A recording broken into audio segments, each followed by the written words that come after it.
교정하는 게 힘들어지고 수술 안 해도 될 거를 또 해야 되는 경우도 가끔 있기 때문에 조기 진단, 조기 치료가 중요하다. 이렇게 말씀을 드립니다.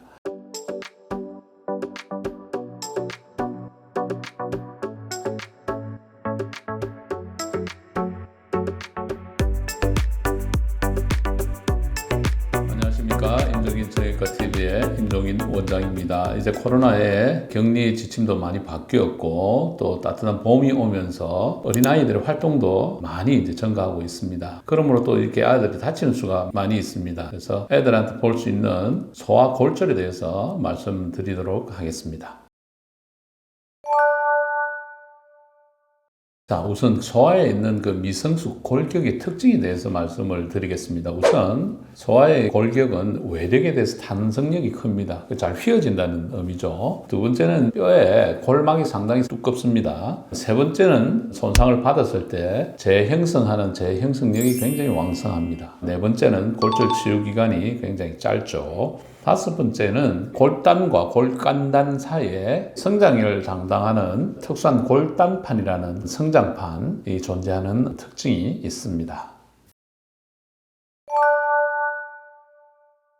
이번에는 소아에서 볼 수 있는 골절의 특징적인 모습들을 말씀을 드리도록 하겠습니다. 첫째는 소성 변형입니다. 영어로 plastic deformation인데 이것은 말 그대로 부러지지 않고 좀 휘어지는 것입니다. 그것도 일종의 골절의 일종으로 보고 있습니다. 두 번째는 융기골절이라는 것인데요. 이것은 토러스 온 버클 프랙처라고 그러는데 일반적으로 골절은 이렇게 똑 부러져서 금이 쭉 가는데 이것은 오히려 피줄골이 튀어나와 보이는 불완전한 골절이 되겠습니다. 세 번째는 녹색 줄기 골절, 영어로 그린 스틱 프랙처라고 그러는데 이것은 한쪽 피줄골이 조금 이렇게 늘어난 인장력이 가해지는 쪽은 골절이 있으면서 반대쪽은 골막이 두꺼우니까 그 골막이 보존되어 있는 것입니다.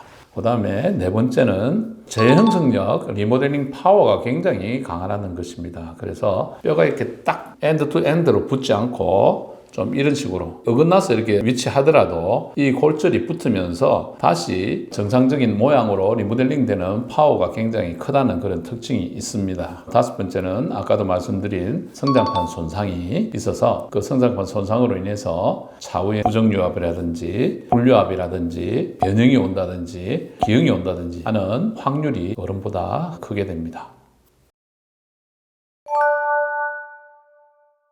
소아의 골절이 의심되는 경우는 어떻게 우리가 추측을 할 수 있는가 하면 크게 변형이 되면 우리가 알 수가 있지만 겉으로 드러나지 않는 경우는 부종이나 통증이 생각보다 오래 가는 수가 있습니다. 보통 골절 부위에 캘러스라는 가골이라 그러는데 그게 생기는 기간이 보통 한 2주 정도 걸립니다. 2주 정도 걸려야 캘러스로 인해서 뼈 부위가 좀 안정감이 있기 때문에 2주까지 계속 통증을 호소할 수가 있습니다. 그래서 애가 아픈 게 한 2주 이상 길게 지나간다. 그러면 골절을 좀 의심을 할 수가 있습니다. 그때는 꼭 이 전문의를 찾아가는 게 좋긴 하겠죠. 두 번째는 좀 골절이 있을 때 엑스레이를 찍으면 꼭 반대쪽을 찍어봐야 됩니다. 성장판이라는 것은 연골 성분으로 되어 있기 때문에 처음에 발견이 되지 않을 수도 있습니다. 그래서 반대쪽의 모습하고 건강한 부위와 비교를 해보는 게 진단을 정확히 내리는데 굉장히 큰 도움이 됩니다. 그 다음에는 애가 다친 부위를 좀 이렇게 어른들이 해줄 수 있는 것은 부목 고정을 해서 더 이상 움직이지 않게 함으로써 그 부위가 더 손상되는 곳에서 보호를 하는 역할을 해줄 수가 있습니다. 예를 들면 옆에 있는 마분지도 좋습니다. 자도 좋고 뭐든지 해서 보정을 한 다음에 병원을 가서 진찰을 받아보시는 게 중요하다. 이렇게 말씀을 드리겠습니다. 이 골절 치료 과정 중에서 성인과 다른 어떤 치유 과정을 보이게 되는데 거기에 대해서 몇 가지 말씀을 드리겠습니다. 일단은 굉장히 빨리 치유가 됩니다. 자연 교정이 좀 많이 되기 때문에 눈으로 잘 띄지 않는 작은 뼈나 성장판 아닌 그런 쪽의 뼈들은 조금에 좀 어긋나고 각도가 지더라도 어릴수록 굉장히 교정이 잘 됩니다. 그런 경우는 걱정을 좀 덜 해도 되고요. 단지 중요한 그 팔꿈치에 있는 성장판 골절이라든지 무릎 주위에 있는 성장판 손상, 그 다음에 여러 군데 골절이 같이 왔을 때는 수술이 필요할 수도 있다. 대부분은 수술 없이 일반적인 보존적 치료, 기부스를 함으로써 치료가 잘 될 수 있는데 특별하게 제가 말씀드린 그런 경우는 어린애라도 수술을 할 수가 있는 것입니다. 그리고 조기 진단이 좀 늦어지 힘들어지면 진이 나와버리고 아까도 말씀드린 가골 형성이 되면 힘들어집니다. 그것을 새로 맞추기 위해서 다시 부러뜨려야 되는 그런 경우도 있고 교정하는 게 힘들어지고 수술 안 해도 될 거를 또 해야 되는 경우도 가끔 있기 때문에 조기 진단, 조기 치료가 중요하다.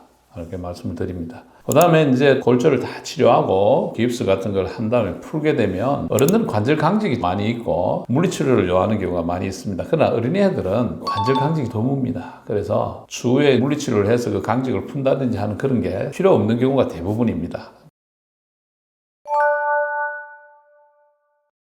자, 마지막으로 소아학대로 인한 골절들의 특징에 대해서 간단하게 말씀을 드리겠습니다. 일단은 소아학대에 의한 골절 특징은 여러 부위에서 치유 과정이 다른 여러 다발부의 골절을 좀 보이고 있습니다. 학대당한 부위가 다리면 다리에는 과거에 학대된 치유 흔적이 있으면 최근에 또 다시 갈비뼈가 또 부러진 상처가 보인다든지 팔에 또 옛날에 골절이 나은 상처가 보인다든지 이런 식으로 다른 치유 과정을 거치는 다발부위 골절이 있다. 여기 가장 큰 특징입니다. 그다음 두 번째는 이제 그 장골 같은 큰 뼈들의 중간 부위에 이제 골간 골절이에요. 골간부 샤프트라고 그러는데 그런 쪽에 골절이 좀 흔합니다. 그 다음에 늑골 관절 같은 게 자주 있을 수 있는데 보통 애들이 많이 우니까 울음을 멈추기 위해서 많이 눌려가지고 보통 중간에 있는 6번에서 한 11번 정도의 갈비뼈가 좀 골절이 잘 되는 경향이 있고 그 다음에 한 70% 이상에서 연부 조직 손상이 있습니다. 소아학대하면서 생길 수 있는 인대나 타박상이나 혈종 형성이나 이런 연부 조직 손상이 흔하다.